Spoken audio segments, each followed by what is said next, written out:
Namo tassa bhagavato arahato samma sambuddhassa. Namo tassa bhagavato arahato samma sambuddhassa. Namo tassa bhagavato arahato samma sambuddhassa. Jiwa tepati sapanyo, apiwita parikaya, panyayaca alabena, witawapi najiwati. Orang bijaksana tetap hidup, bahkan jika ia harus kehilangan harta bendanya. Tetapi orang yang memiliki harta benda tanpa kebijaksanaan, ia tidak hidup, bahkan pada saat ini. Dikutip dari Khuddaka Nikaya, Theragata 499. Halo sahabat UBTV yang berbahagia dimanapun Anda berada. Salam sejahtera, Sotihontu, Namo Buddhaya. Selamat berjumpa kembali dengan saya, Pandita Suyanto, dari Majelis Agama Buddha Theravada Indonesia, Magabudi. Pada kesempatan kali ini, saya akan mengetengahkan sebuah judul pembahasan, yaitu berburu kekayaan sejati. Sahabat UBTV, kalau kita renungkan, mayoritas manusia atau kita semua dalam kehidupan kita sehari-hari, sejatinya adalah kita selalu berburu kekayaan. Benarkah kita berburu kekayaan? Ya. Kita bermata pencaharian sebagai apapun. Mungkin sebagai pedagang, pebisnis, usahawan. Mungkin ada yang pegawai, ada yang buruh, atau pedagang asongan. Atau bahkan usaha-usaha yang lain. Itu semua pada hakikatnya adalah kita sedang berburu, yaitu berburu kekayaan. Nah, berburu kekayaan yang kita lakukan, yang manusia pada umumnya lakukan sehari-hari, itu adalah kekayaan yang bersifat materi, kekayaan yang bersifat duniawi. Nah, apa saja kekayaan yang bersifat materi, yang bersifat duniawi itu? Ya, tentu saja yang pertama adalah uang. Karena uang adalah segalanya. Ya. Segalanya membutuhkan uang, katanya begitu, ya. Nah, dengan uang kita bisa mencukupi kebutuhan kita. Kita bisa mencukupi keinginan-keinginan dan harapan-harapan kita. Ya, harta kekayaan berikutnya ya mungkin kendaraan, mungkin juga rumah, ataupun perhiasan, berbagai macam perhiasan, ataupun segala macam aksesoris, ya, kebutuhan rumah tangga, mungkin juga tanah, lahan, mungkin juga pabrik ataupun gedung, ya itu semua menyangkut harta kekayaan. Nah, harta kekayaan ini adalah bersifat materi, bersifat dunia ini. Nah, yang ingin saya sampaikan pada kesempatan ini adalah berburu kekayaan sejati. Kekayaan sejati tentu saja berbeda sifatnya dengan kekayaan materi. Kalau kekayaan materi itu sifatnya adalah tidak kekal. Selalu berubah, akan muncul, berlangsung, lenyap. Kekayaan materi ini tidak bisa dipertahankan. Ya. Dipertahankan dengan cara bagaimanapun tidak akan bisa. Karena akan mengalami atau tunduk pada hukum anicca atau hukum perubahan. Nah, padahal kita memburunya dengan segala rupa, dengan daya upaya, Bahkan ya orang Jawa punya pepatah kepala dijadikan kaki, kaki dijadikan kepala dalam berburu kekayaan materi itu. Tapi pada akhirnya setelah kita miliki kekayaan materi ini tidak bisa kita pegang terus-menerus. Tidak bisa kekal karena memang sifatnya ya sementara, sifatnya mengalami perubahan atau anicca.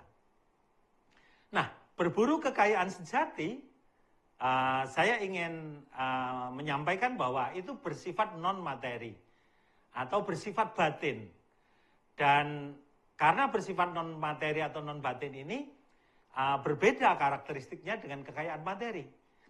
Kekayaan sejati itu lebih bersifat permanen, lebih bersifat kekal, dan tidak akan mengalami perubahan oleh apapun. Oleh cuaca, oleh kebakaran, oleh kebanjiran, oleh bencana alam, tidak. Nah, apa saja kekayaan sejati yang bersifat non-materi itu? Ada 7, ya, ada 7 kekayaan yang bersifat sejati yang non-materi. Akan kita bahas setelah yang satu ini lewat. Mari kita ikuti.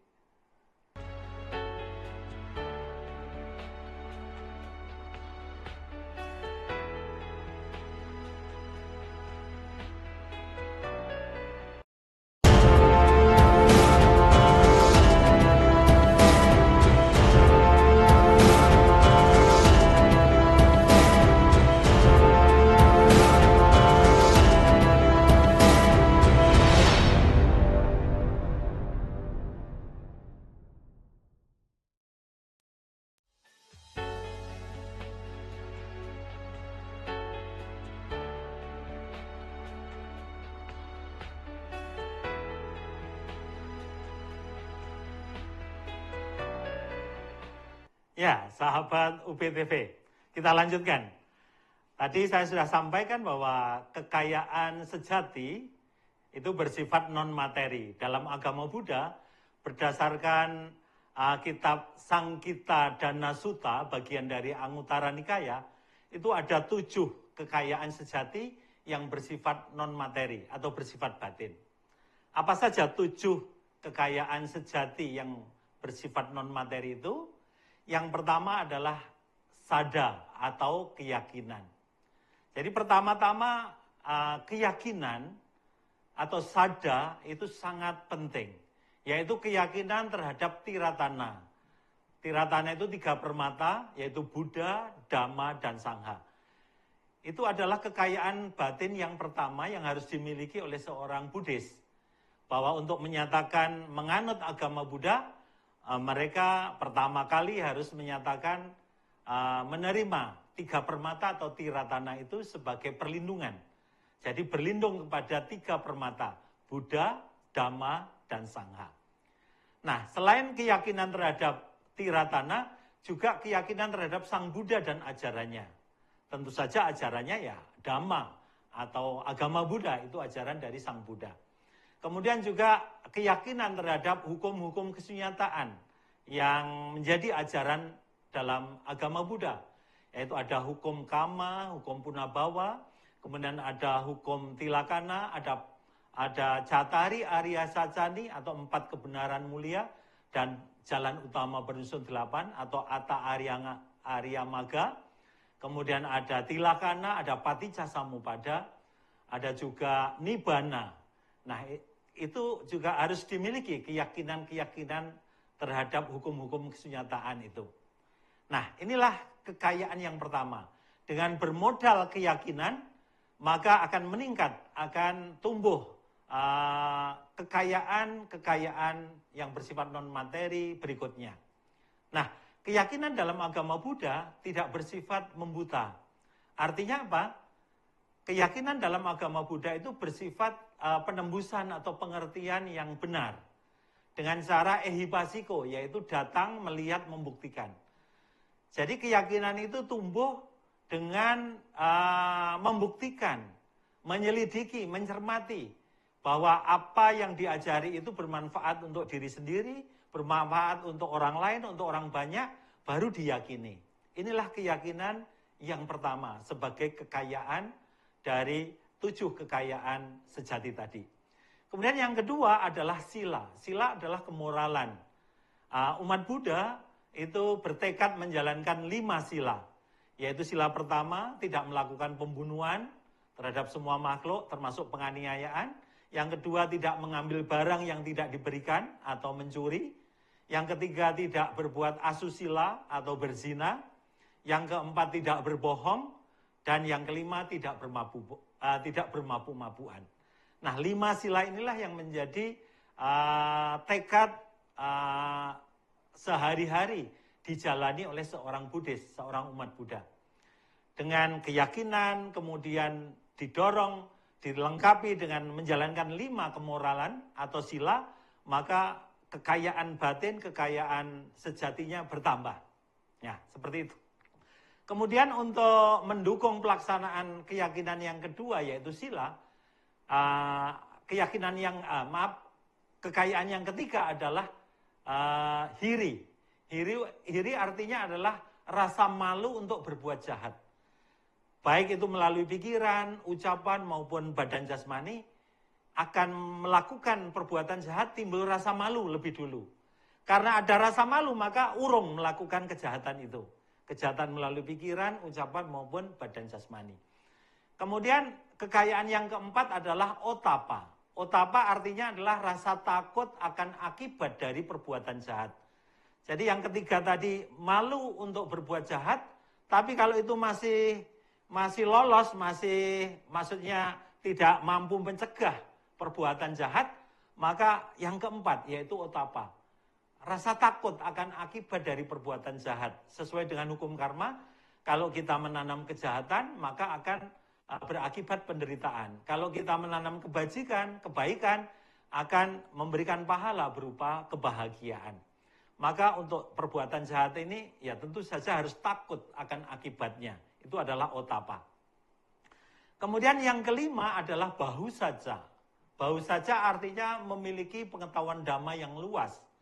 Nah, untuk memiliki pengetahuan dhamma yang luas, belajar dhamma itu ada 3 tahapan, yaitu yang pertama pariyati dhamma, belajar dhamma secara teori, yaitu dengan membaca buku-buku dhamma, dengan mendengarkan khotbah-khotbah dari para biku, kemudian juga mempelajari, berdiskusi, itu namanya pariyati dhamma, belajar dhamma secara teori.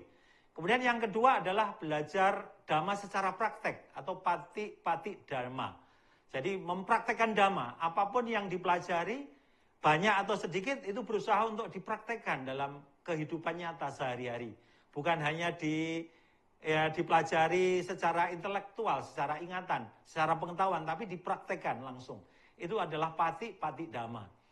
Kemudian yang ketiga adalah pati weda dhamma, yaitu merenungkan hasil-hasil dari praktek dhamma. Ketika kita mempraktikkan dhamma, akan muncul rasa puas, akan muncul rasa nyaman, rasa bangga, karena kita merasakan ketenangan, merasakan ketenteraman, merasakan kedamaian, merasa puas. Itu adalah pati weda dhamma. Dan nanti pati weda dhamma yang lebih tinggi yaitu bersifat kesucian batin. Itu akan jauh lebih memberikan dampak atau manfaat yang lebih baik lagi. Nah, itu tadi sampai 5 ya, bahu saja memiliki pengetahuan dhamma yang luas. Karena pengetahuan dhamma ini sangat penting. Nah, 2 kekayaan sejati berikutnya akan kita bahas setelah yang satu ini. Mari kita ikuti.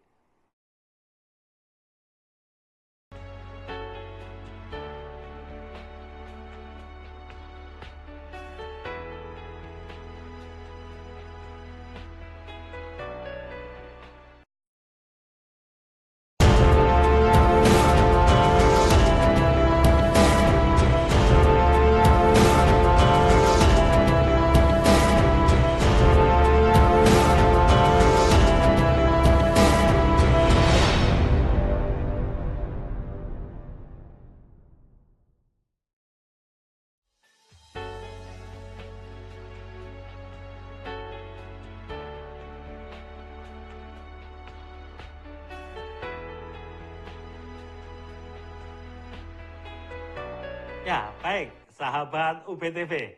Kita lanjutkan pembahasan kekayaan sejati menurut agama Buddha.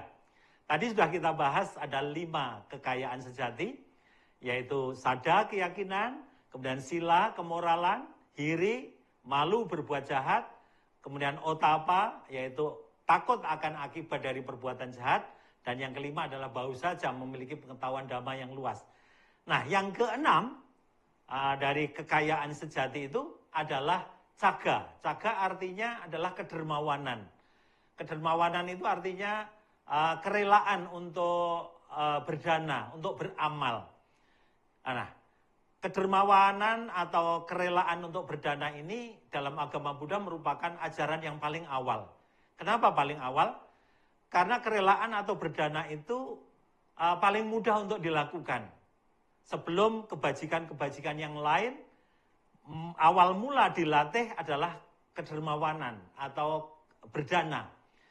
Anak kecil, anak remaja, dewasa, sampai orang tua bisa melakukan berdana atau kemurahan hati ini.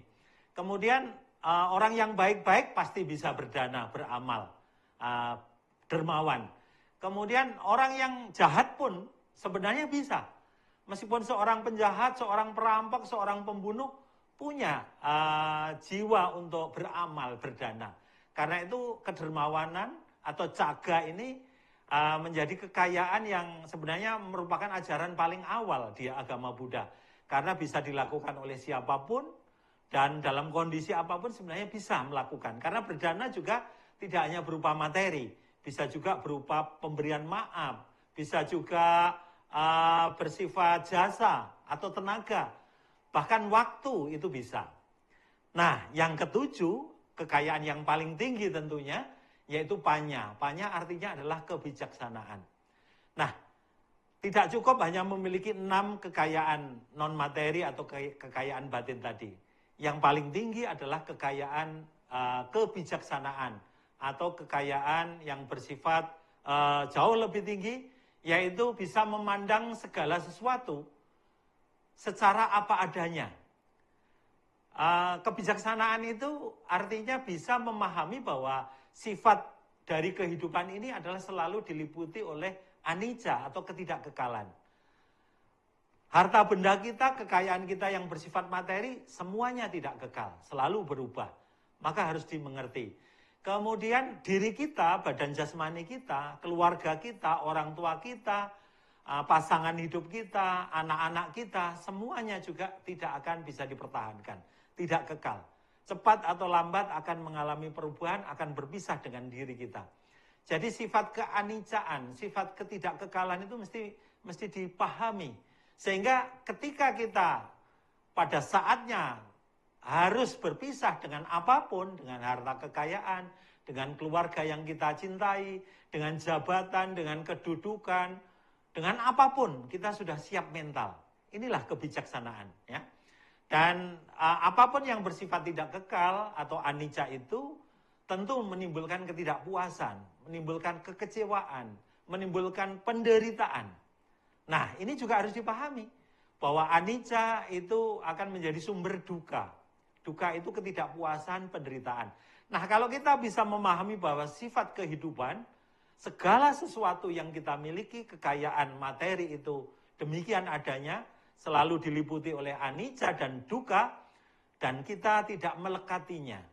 Apa tidak boleh umat Buddha itu kaya raya mencari kekayaan materi sebanyak-banyaknya? Boleh, sangat boleh. Yang penting adalah dengan bijaksana, yaitu tidak melekati, tidak serakah, dan tidak menghalalkan segala cara untuk berburu kekayaan itu. Karena apa? Semuanya akan berpisah, akan berubah dengan diri kita. Inilah kebijaksanaan yang paling penting. Karena dengan memiliki kekayaan-kekayaan yang 6 tadi, kekayaan sejati yang 6, kalau tidak memiliki kebijaksanaan, maka akan menimbulkan penderitaan ekstra, penderitaan yang lebih besar. Antara lain ya ketika berpisah dengan segala sesuatu yang kita miliki, berpisah dengan keluarga yang kita cintai, kita tidak siap, kita akan stres, kita akan merasa kehilangan, kita akan merasa berduka dalam waktu yang sangat lama. Bahkan akhirnya apa? Bisa tidak tahan untuk melanjutkan kehidupan. Nah, ini tentu tidak menggunakan kebijaksanaan. Nah, kebijaksanaan ini sangat penting, ya. Kita boleh kaya materi, boleh punya kedudukan, boleh punya jabatan, boleh punya popularitas.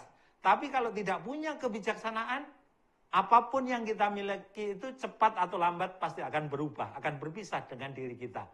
Nah, kita harus siap mental. Dengan memiliki kebijaksanaan, kita harus siap mental. Berpisah, berubah apapun yang kita miliki. Itulah kebijaksanaan yang ketujuh. Kekayaan sejati yang ketujuh, yaitu kebijaksanaan. Nah, inilah 7 kekayaan sejati yang seharusnya juga kita buru. Di sela-sela kesibukan kita berburu kekayaan duniawi. Jangan sampai kita terseret arus hanya mengejar-ngejar berburu kekayaan duniawi, kekayaan materi, tapi melupakan 7 kekayaan non-materi, kekayaan batin ini.